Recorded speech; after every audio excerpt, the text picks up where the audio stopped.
What's up, guys? Welcome back to the channel. Today's gonna be one of your favorite videos.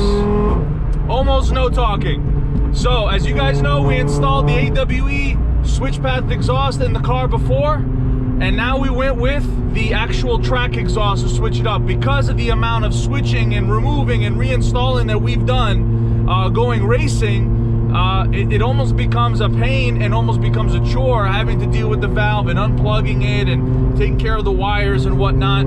So, because we deconfigure and reconfigure this car for the track so often, we have switched to the track exhaust. So anyway, little small time-lapse clip showing you guys the install, showing how easy it is to convert. For those of you guys that bought the switch path and want to switch to an actual track exhaust system, you guys can. And then we'll go right into the video. So, without further ado, this is the AWE tuning track exhaust for the RS3.